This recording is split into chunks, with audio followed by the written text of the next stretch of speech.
한번 따라 하실까요? 가장 좋은 것을 하나님께 드리라. 가장 좋은 것을 하나님께 드리라. 끝. 뭐 설명이 필요한가요? 가장 좋은 것을 하나님께 드리라 하는데 무슨 설명이 필요하겠습니까? 오늘 성경의 핵심 포인트는, 주제는, 제목은 가장 좋은 것을 하나님께 드리라는 겁니다. 지난 2월 특별 새벽 예배 때 세 가지 절기를 말씀드렸던 걸 기억하시나요? 하나님께서 너희 남자라고 말하죠. 그 당시 예배 제사 참석은요, 남자들이 했어요. 여성들과 아이들은 예배 참석을 못하던 시대였었습니다. 그러니까 너희 남자들은 적어도 세 가지 절기를 위해서 하나님 앞에 나와드려라, 그런 명령이 있단 말이죠. 기억하시나요? 무교절을 드릴 때는 지금까지 베풀어 주신 하나님의 은혜를 기억하는 것. 너희가 어디서 나왔느냐? 한번 따라 하실까요? 너희가 어디서 나왔느냐? 어디서 나왔나요? 하나님으로부터 나왔고, 그리고 죄 속에 빠졌을 때 죄에서 건져내시는 하나님의 은혜를 입었으니 나의 나된 것은 하나님의 은혜라. 그래서 해마다 연말쯤 되면 부르는 찬송이 뭐예요? 지금까지 지내온 건 주님의 크신 은혜다. 확신합니까? 동의하십니까? 은혜를 사는 거죠. 오늘 하나님께서 지켜주셔서 있구나. 그리고 맥주절은 뭘까요? 지금 내가 아주 원색적인 표현이지만 먹고 사는 것은, 살아가는 것은 하나님께서 주신 은혜이기 때문에, 오늘 하루도 하나님의 은혜인 것을 기억하십니까? 은혜죠. 그리고 수장절은 뭘까요? 앞으로 주실 하나님의 은혜. 반드시 내가 너를 축복하리라. 반드시 내가 너를 들었으리라. 이런 소망의 절기로 하나님께서 세 가지 절기를 지키라고 하지만 그 속의 포인트는 은혜였습니다. 어떻게 왔는지, 지금 어떻게 살아가는지, 앞으로 너의 모든 삶을 누가 붙잡아 가실 건지, 그건 하나님의 은혜입니다. 우리 청년성계가 우리 참석을 했으니까 앞으로가 걱정됩니까? 걱정된다? 전혀 끄떡도 안 하는, 걱정 안 했으면 좋겠는데, 저도 저희 젊은 시절에 보면 참 걱정할 일이 많았던 것 같아요. 그런데 세월이 지나서 보니까 하나님 은혜가 있어요. 우리 청년들이 뭐 직장 문제도 있고, 여러 가지 결혼 문제도 있고, 진로 문제도 있고, 여러 가지 앞에 진로 문제가 생겨나겠지만 기억하십시오. 하나님이 이끌어 가신다. 우리 청년들은 거의 권사님 수준이야. 할렐루야, 아멘. 걱정이 안 보여요. 하나님께서 우리에게 주신 것은 세월이 지나서 볼 때 너희가 어디서 나왔는지, 지금 어떻게 살아가는지 너희 앞길을 염려하지 마라. 그가 이끌어 가신다. 그러면 이런 신앙의 무장과 함께 우리가 매일매일 드려지는, 하나님께 드리는 제물과 헌물을 드리는 마음과 자세는 어떤 것인가? 오늘 성경은 우리에게 이것을 두 가지로 말씀하고 있습니다. 첫 번째는 뭐냐면, 하나님께 드리는 제물은 온전히 깨끗한 것을 드리라는 것입니다. 한번 따라 하실까요? 하나님께 드리는 제물은 온전히 깨끗한 것을 드려라. 여기서 말하는 제물이란 꼭 무슨 양과 소를 잡아와서, 아니면 또 하나님 앞에 드리는 어떤 헌금과 예물을 말하는 것이 아니라 우리의 삶 자체가 제물이죠. 한 번 더 따라 하실까요? 우리의 삶 자체가 제물이다. 그러니까 하나님께 나와 드리는 제물은 어떻게 된다고? 온전히 깨끗한 삶이어야 됩니다. 출애굽기 23장 18절에 보니까 너는 내 제물의 피를 유괴병과 함께 드리지 말며 내 절기의 제물의 기름을 아침까지 남겨두지 말라. 제물의 피가 나오고 유괴병과 함께 드리지 말라는 단어가 나오죠. 제물의 피는 뭘까요? 한 6월절 어린 양의 그 피를 흘려서 하나님 앞에 제단과 제물을 드리고 그 피를 발랐던 그 제물의 피를 말하고 있습니다. 그런데 그 제물의 피를 어떻게 드리지 마냐면, 유교병이라고 하는 것은 누룩을 넣은 떡을 말하는 것입니다. 누룩을 넣지 않은 떡은 무교병이라고 말하는데, 유교병은 누룩을 넣은 떡이거든요. 누룩을 왜 주의하라고 말하냐면, 누룩이 들어가면 빵을 변화시켜 버려요. 누룩은 기억하시죠? 효소, 이스트라고 말하는 것은 빵을 구울 때에 그냥 빵만 구우면 그냥 사이즈가 커지지가 않아요. 그런데 말이 효소나 누룩을 집어넣으면 빵을, 찐빵 같은 것처럼 이렇게 부풀어 오르지 않습니까? 부풀어 온다면. 그래서 이 누룩이란 뭐냐면, 들어가면 성질을 변화시키는 것이거든요. 하나님께 드려지는 예물, 하나님께 드려지는 삶은 다른 것이 섞여지면 안 된다는 것이죠. 다른 것이 들어와서 부풀게 하거나, 물론 빵은 부풀어야 맛있지만 삶은 다른 것이 들어와서 변질되지 아니하도록 순수하게 철저하게 그 제물의 피를 가지고 하나님께 예배를 드리라고 하는 거죠. 여기 주는 영적인 메시지는 뭐냐면 혼합신앙을 주의하라는 거죠. 한번 따라 하실까요? 혼합신앙을 주의하라. 혼합신앙이라는 것은 섞이는 것을 말하는 건 영어로 보면 하이브리드라고 말할 수가 있는데 막 섞여서 다른 종이 나오는 건데, 하나님께서 이스라엘 백성들을 왜 애굽에서 건져내시고 광야를 지나가면서 십계명과 또 신명기, 출애굽기, 민수기, 레위기, 제사와 제물에 대해서 우리가 어떨 보면 엄청 복잡한 이야기들을 많이 잔뜩 적어놓은 핵심은 뭐냐면, 이제 너희가 이 연단이 끝나, 광야가 끝나, 이제 어디가 들어가야 되면 가나안 땅에 들어가게 돼. 거기는 자유가 있고 풍요가 있고 너희의 능력이 있고 권세가 있어. 그럴 때 조심할 것은 뭐냐? 신앙의 혼합을 조심하라는 것입니다. 우리가 힘들고 어려울 때 별로 염려하지 않아요, 영적으로는요. 왜? 오직 하나님만 의지해. 광야를 지나가면 오직 하나님밖에 없어. 그래서 하늘만 쳐다보는 거거든요. 광야는 섞일 일이 없어. 아예 섞일 것도 없어. 근데 진짜 문제는 뭐냐면, 가나안에 들어가면 모든 게 풍족해. 여러 가지 유혹도 많고 여러 가지 현란한 것들이 벌어지게 되면 그때 마음이 흔들릴 수가 있는 것입니다. 예를 들면 이스라엘 백성들을 광야에서 건져내신 분은 야훼 하나님입니다. 애굽에서 건져낼 때 나는 야훼니 너희를 건지는 자다. 그래서 애굽에 10가지 재앙을 쏟아서 하나님의 능력을 보이셨죠. 홍해수를 찢어 가르면서 애굽의 군대를 홍해 수장을 시켰죠. 아말렉과의 전쟁에서 하나님께서 모세를 통하 여호수아를 통해서 승리하게 하셨죠. 광야를 지나가는 동안에 누가 이스라엘 백성을 건드립니까? 아무도 건드리질 못합니다. 여리고성이 무너지죠. 가나안의 족속들이 무너져 내리죠.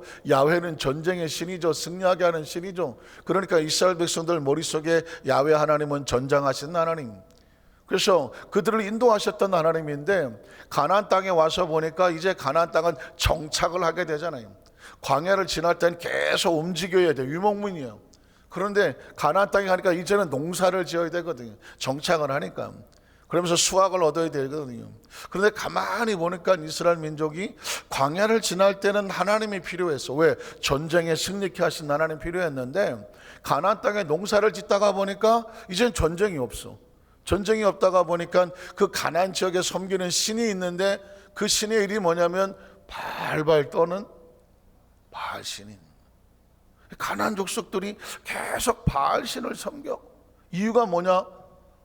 하늘의 비와 바람을 또 이런 거를 잘 운행하는 신이라는 거예요. 농사 짓는 데는요, 태양이 중요하대. 날씨가 중요하고 비가 적절할 때 내려줘야 되니까, 그래서 이스라엘이 가만히 보니까 전쟁 나면 야훼 하나님 하고 부르짖고, 그래 농사 평상시는 바알이여 바알이여 농사를 풍요롭게 해주십시오. 섞어 지내기 시작하는 것입니다. 섞어 지내기 시작.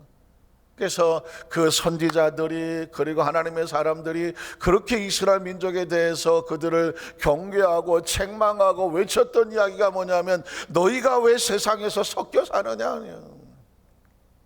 왜 섞여 사느냐. 하나님의 사람은 철저하게 오직 하나님께로만 돌아와라, 하나님만 섬겨라. 여호수아가 죽기 전에 하고 싶었던 얘기가 뭐예요? 야, 너희가 지금 벌써부터 섞이려고 하느냐? 선택해라. 오직 나와 내 집은 하나님만 섬기겠노라. 모세가 가슴을 치면서 신명기의 세 편의 설교를, 메시지를 선포한 얘기가 뭘까요? 신명기란 무슨 뜻일까요? 생명의 뼛속에 새기는 거거든요. 뼛속에 새기는 거야. 너희가 가나안 땅에 들어가거든, 너희가 풍족해지거든, 너희 땅이 생기거든, 너희 집이 생기거든, 너희 나라가 생기거든, 왕궁이 생기거든, 군사가 생기거든, 힘이 생기거든, 명예가 생기거든, 재물이 생기거든, 남들에게 인기가 높아지거든, 어떻게 하느냐? 섞이면 안 된다는 거죠. 섞이면 안 되는 거예요. 이건 그 시대만 말하고 있지 않죠. 말씀을 듣다가 보니까 이 시대 속에서도 하나님께서 외치고 있지 않습니까? 하나님은 철저하게 너희는 하나님 백성들이야, 섞이면 안 돼. 섞이면 안 되는 거예요. 그래서 성경은 철저하게 출애굽기 20장에 보면 십계명도 있는 것이고, 그리고 신명기 5장 6절에 보면 쉐마라고 말해서 마음을 다하고 성품을 다하고 뜻을 다하고 주 너희 하나님만 섬기고 말씀을 마음판에 새기고 말씀을 지키면 네가 들어와도 복을 받고 나가도 복을 받고 내 손에 뭐 광주리에 떡반죽 그릇에 내 토지의 소생과 내 짐승의 새끼와 내 우양의 새끼와 내 자손이 복을 받을 것이지만 네가 섞이면 말씀을 떠나 다른 신을 섬기면 나가도 저주받고 뭐 들어와도 저주받고 네 토지 광주리 떡반죽 네 자식들이 다 저주를 받을 거다. 그 이야기 뭐냐면 하나님이 주시는 어떤 축복이 차고 넘친다고 할지라도 마음은 흔들리지 말라는 거예요. 마음은 흔들리지 마라. 뒤집어 말하면 사람에게 가장 위험한 것은 뭐냐면 잘 나갈 때 조심하고 풍족할 때 조심하고 편안할 때 조심하고 남들이 높여줄 때 조심하고 박수 쳐줄 때 조심하고 모든 것이 풍족할 때 조심하라는 거예요. 그래서 예전에는 마귀가 뭘 자꾸 뺏어갔대요. 마치 요백에 이것도 뺏어가고 저것도 뺏어가고 그러면 저 사람 안 믿을 거라고 하나님 안 믿을 거라고 뭘 주니까 자꾸 저렇게 믿는다고 뺏어갔대. 그런데 뭐 아시는 것처럼 욥이 뺏어갈수록 그냥 하나님께 막 정금같이 나를 단련한 후에 나올 거라고 끝까지 매달리니까 그냥 마귀가 손을 놔버리잖아요. 근데 요즘은 어떻게 하냐면 자꾸 준다는 거예요. 시간도 주고 막 물질도 주고 막 그냥 뭐 높여도 주고 한대. 그러면 어떻게 하냐 스스로 무너진다는 거 뭐. 여러분 그래서 사실은 신앙생활을요 지금 풍족할 때가 하기가 더 힘들어. 풍족할 때가 옛날에 겨우 먹고 살 때만 하더라도 그냥 기도원에 올라가서요 그냥 뭐야 반짝거리는 비닐로 하나 깔고 오리 카바 같은 거 뒤집어 쓰고 땅바닥에 뒹굴러도 누가 불편하다는 사람이 없었어. 거기를 보따리를 싸들고 뭐 시외버스를 뭐 불광동 가서 타고 또 오산이 가는 거 타고 가서 그 뭐 천막 같은데 뭐 굴 같은데 물 떨어지고 그래도 추워서 떨고 난방이 있든 없든 추워서 떨어도 그래 거기서 울었어. 거기서 금식을 했어. 거기서 뭐 누가 설교를 하든 뭐 그래 앉아서 울고 뭐 기도하고 회개하고 그냥 은혜 받고 그래갖고 내려올 땐 다 죽은 사람처럼 마치 이 세상 사람 아닌 것처럼 그냥 아이고 그러고 내려왔어. 요즘은 힘들어. 아이고 멀고 시설도 또 찬물도 안 나오고 아이고 뭐 설교는 어디서 바닥이 따가워 착딱딱해 의자가 힘들어 이거 막. 그래서 내가 가만히 기도원을 보면 뭐 제가 할 말은 아니다마는 점점 시설은 아주 그냥 초효연대식으로 좋게 하려고 얼마나 애를 쓰는지 몰라. 그러나 안타깝지만 가보셨겠지만 텅텅 비어 있어. 지금 대한민국의 기도원은 거의 문 닫기 직전에 와 있습니다. 큰 기도원 몇 개만 겨우 지금 대한민국의 영적인 이 계보를 이어가고 있고요. 웬만한 기도원은 거의 문을 다 닫았습니다. 이게 어떻게 보이십니까? 우리나라 영적인 걸로 보이지 않습니까? 아니 우리나라 둘째 지금 우리의 지금 영적인 상황을 좀 어떻습니까? 우리가 그냥 이제는 그냥 상투적인 얘기가 돼버렸지만 철야 예배를 밤 새벽 4시 5시까지 하고 또 불편하고 피곤하고 졸리고 아프고 원망 불평이 없었던 시절이요. 새벽에 버스 오기를 기다렸다가 갔던 교고버스를 1시간 2시간을 타고 가도 그게 불편하니 힘드니 뭐니 이런 적이 없었던 은혜, 그게 어디 있었냐면 이게 안에 있었거든요. 이게 은혜가 있으니까 나머지는 다 아무것도 아닌 거예요. 그런데 이게 바닥이 긁고 나면 나머지는 다 불편한 거예요. 다 불편한 거예요. 사실상 이스라엘 백성의 위기는 애굽에서도 아니었고 광야에서도 아니었고 가나안이었습니다. 가나안 땅에 들어갔는데 그 땅의 주인공이 됐는데 나라도 세웠는데 왕도 있는데 군사도 있는데 힘도 있는데 이제는 농사를 지어서 식량도 풍족한데 그 풀 찾아서 여호와는 야훼는 나의 목자시니 풀 찾으러 돌아다니지 않아도 되는데 안타깝지만 영적인 것은 바닥을 치고 하나님께서 가슴을 치고 선지자들을 보내서 이 사람들아 돌아와라. 하나님의 몸부림을 치는 소리가 구약 성경에 철철하게 흐르고 있다는 것입니다. 사실은 우리의 신앙을 한번 되돌아봐야 되죠.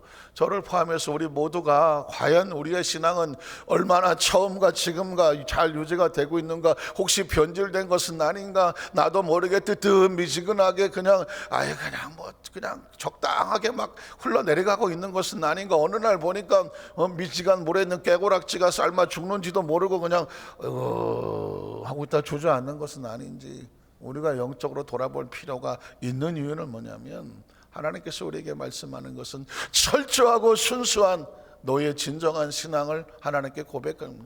우리가 주의를 성수하는 건 기본적인 거지만 생명의 주인인 걸 고백하는 거잖아요.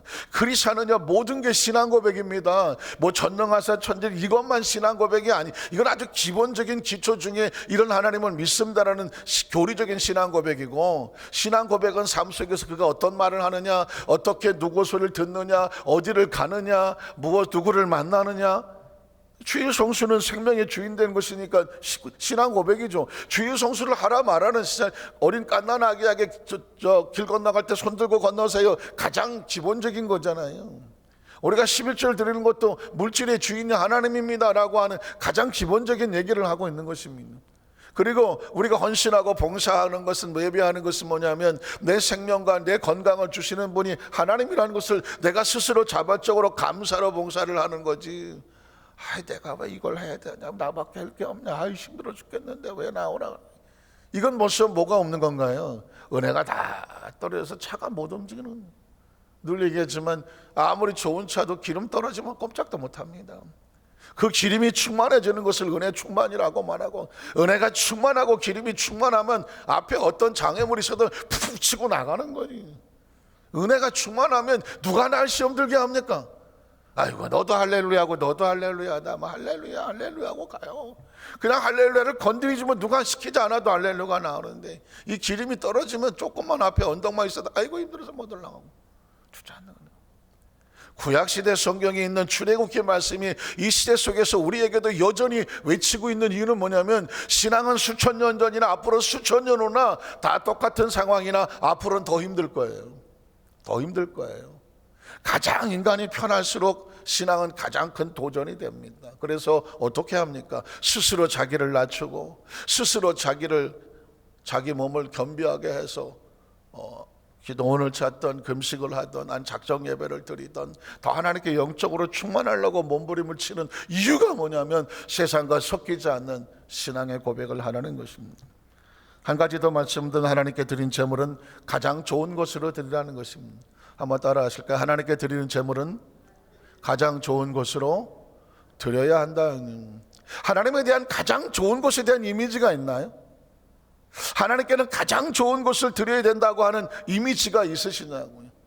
예전에 어떤 성도님들은 시골에서 어머니가 무슨 농사를 짓던, 무슨 집안에 뭐가 들어오든, 아니면 무슨 닭이 계란을 낳던 하면 그 아이들을 시켜서, 야 이거 먼저 목사님한테 교회 갖다 드리라고, 주일날 교회에 와서 성도들을 교회 섬기고, 이런 어떤 것에 대한, 그게 어려서 교육받은 게 있다라고 들어. 저는 아주 오래전이지만 어느 집에 어떤 권사님이 전도를 해서 신방을 처음 갔어요. 아이를 낳는데 6개월 만에 잃었어. 아이를 낳는데 6개월 만에 잃었으니 그 어미가 얼마나 처절하겠습니까? 두문불출하는 거야. 그런데 처음으로 그 집의 사정을 알게 된 권사님, 앞뒷집에 살았는데 그 이야기를 듣고, 아이고 예수 믿자고, 그래서 우리 목사님 모시고 신방도 하고 교회 나가자고 그랬는데, 이 사람이 6개월 만에 문을 열고 신방을, 교회 나오고 신방을 받겠다고 간 거예요. 가놓으니까 저 옆에 아기 사진이 그냥 있으면, 아이고 보는데 저도 가슴 아프더라고. 아이는 아직 6개월 만에 애가 시름시름 앓다가 죽었으니 그것도 노산에. 그런데 그 집에서 신방을 예배 드리는데요, 이렇게 그릇에다가 계란을 하나 삶은 걸 내놨어. 처음 신방간, 전도 신방을 갔는데 이게 뭐냐 그랬더니, 어렸을 때 우리 어머니가 딴 건 모르겠는데 목사님이 신방으로 오시면 꼭 계란을 내놓더래, 계란을. 그래서 목사님이 오신다는데 이걸 어떻게 할까 하다가 옛날 생각이 나갖고 계란을 하나 떨궈다 올려놨어. 먹었어요, 안 먹었어요? 열심히 맛있게 먹었지. 왜 그랬을까요? 눈물 나는 겁니다. 여러분, 우리의 신앙의 모습을 우리 아이들이 보고 있다가 언젠가 그 절박한 순간에 흉내를 내는 거야. 그걸 교육이라고 말하지. 그 계량 하나를 붙잡고 제가 얼마나 울면서 기도를 해줬겠습니까? 근데 참 감사한 거는, 그리고 교회를 나왔는데요, 그 아이 사진은 태워버리자고 그랬어. 그걸 붙잡고 맨날 우니까. 그리고 하나님께서 새로운 생명을 달라고, 그리고 기도하자고 했어요. 그런데 정말 그 성도님이 교회 나오고 한 6개월 지났나? 진짜 임신을 했어. 그래갖고 배가 이만하게 나왔네. 그때 이사를 안양인가, 안산으로 왔으면 내가 만났을 텐데, 안양인가 이사를 갔어. 근데 그 안양에서 전철을 타고 여의도로 와요. 배가 이만해갖고. 그래서 제가 그랬죠, 지성전으로 가시라고. 왜냐면 그 어렵게 얻은 자식인데 전철을 막 2시간 갈아타고 오니까. 그래서 그분이 그때 안양이었던 기억이 나요. 안양으로 정말 가시게 마지막 기도해줬던 기억이 나는데, 그때 계란 하나가 제 머릿속에 남아있어요. 그 사람에게는 전혀 교회를 나오지 않고 아이를 잃은 그 상한 마음에 예배라고 하는 가운데 가장 먼저 떠올랐던 것은, 어렸을 때 어머니가 시골에서 그 교회에 또 목사님이 신방에 오거나 성령 올 때 계란 대접하던 것, 그래서 예배 드릴 때 계란을 내놓는다고 하는 그 가장 기본적인 그 모습이, 그 순수함이, 그 마음이 너무 귀한 거예요. 어떻게 생각하십니까? 하나님께 드려지는 것에 대한 가장 좋은 것에 대한 이미지가 있으신가요? 여러분의 가장 좋은 것이 뭔가요? 그것을 하나님께, 또는 하나님의 나라에 헌신하고자 하는 그런 어떤 어린아이 같지만 순수한 그 심정이 밑에서 꿈틀거리고 있나요? 그 가장 좋은 것은 하나님께서 원하시는 것입니다. 19절을 보니까 이렇게 말합니다. 내 토지에서 처음 거둔 열매, 처음 거둔 토지는 누구의 것인가요? 하나님의 것이죠. 열매는 누구 것인가요? 하나님의 것이죠. 그 중에서 가장 좋은 것을 가져다가 너희 하나님 야훼 전에 뭐 할지니라? 드릴지니라는 것입니다. 하나님께서는 우리에게 마음을 원하는 거거든요. 사실 가장 좋은 것을 하나님께 드리라고 말씀을 할 때는 이유가 있습니다. 왜냐하면 가장 좋은 것은 내가 갖고 싶거든. 토지의 주인이 하나님 걸 잊어버리고, 열매의 주인 하나님 걸 잊어버리고, 가장 좋은 것은 내 입에 넣고 싶거든요. 하나님 말씀하는 겁니다. 교육하는 겁니다. 가르치는 겁니다. 선포하는 것입니다. 네가 어디서 태어났는지, 지금 어떤 은혜는 누가 주었는지, 앞으로 너의 삶의 주인이 누구인지를 안다면 가장 좋은 것은 먼저 누구에게 드려라? 하나님 앞에 드려라는 것입니다. 이게 신앙의 본질입니다. 예배의 본질입니다. 이게 물질의 본질이고요, 시간의 본질이고요, 생명의 본질입니다. 이건 진짜 우리가 지독하게 싸워야 될 우리의 신앙의 가장 기본적인, 이건 누가 시켜서 하는 것이 아니고 누가 하는지도 모릅니다. 여러분과 제가 하나님께 드리기에 가장 좋은 것이 누가 알겠어? 자기만 아는 것이죠. 근데 하나님 말씀합니다. 가장 좋은 것을 하나님께 드리라. 그래서 예배는 하나님과 나와의 1대1인 것입니다. 왜 이야기가 중요하냐면, 이스라엘 민족이, 제가 나중에 또 말씀을 드리겠지만, 예수님이 바리새인과 서기관을 그렇게 미워하셨잖아요. 예수는 원수도 사랑하라고 그러는데 예수님이 무슨 쌍욕을 하겠습니까? 그런 예수님이 쌍욕을 하잖아요. 이 독자의 새끼들아, 그러면서 바리새인과 서기관들에 대해서 예수님이 막 분노를 합니다. 이유가 뭔지 아십니까? 이 사람들은 겉모습은 화려한데, 겉모습은 화려해. 제가 있잖아요, 막 성경을 맞박에 써서 막 붙이고, 막 옷에 붙이고 다니고, 막 길거리 다니고 하고, 그냥 누가 봐도 저 사람은 보통 사람이 아니야. 종교주의자야. 그냥 공부도 많이 했어. 또 알긴 또 들어지게 잘 알아. 남들 또 가르쳐. 매일 또 가르쳐. 그런데 불구하고 뭐 하는지 아십니까? 속의 모습은 진실이 없어. 진정이 없어. 가장 좋은 것에 대한, 하나님에 대한 헌신이 없어.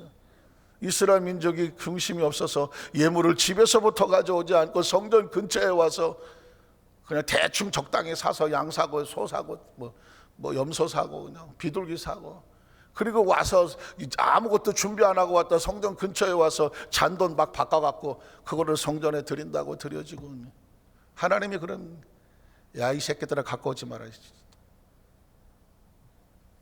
성전에 기름 쌓이고 소 쌓이고 재물 다 잡혔는데 기름은 가득하고 뭘 가져온 것 같은데 너희의 중심은 하나도 없다는 거예요.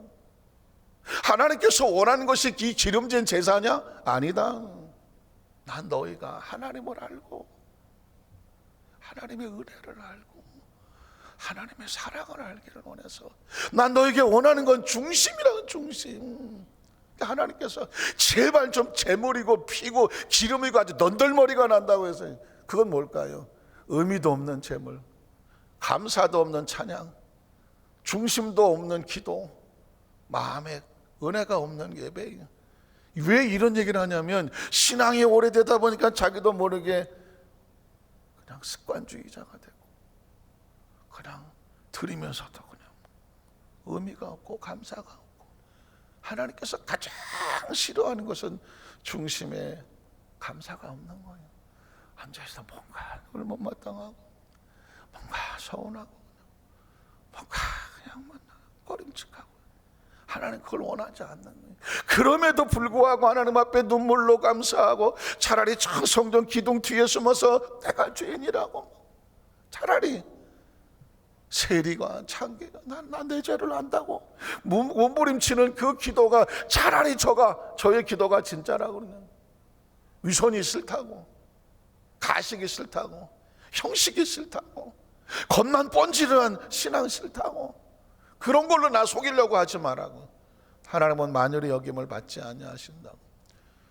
그래서 처음 된 자가 나중되고 나중된 자가 먼저 된다는 얘기가 뭐냐면 그 중심이 하나님 앞에 끝까지 있는 사람이 끝까지 하나님 옆에 있는 것입니다. 말씀을 정리하기를 원합니다. 하나님께는 가장 깨끗한 재물, 섞이지 않은 재물, 그러면서도 가장 좋은 재물. 왜냐하면 워낙 지금 세태가 굉장히 빠르게 흘러내려가고 있어. 정신없이 멍하니 있다 보면 훅 지나가 버려요. 우린 다시 마치 물을 거꾸로 치고 올라가는 살아있는 물고기와 같이 세상의 풍조는 나날이 막 정신없이 끌려가더라도 우리 믿음을 부여잡고 다시 원점으로, 다시 초대교회로, 다시 첫사랑으로 남들이 어떻게 하든 말든 너는 나를 따르라 하나님을 믿고 그 앞에 일정하게 서 있는 믿음의 우리 성도 되시기를 주님의 이름으로 축복합니다. 기도하겠습니다.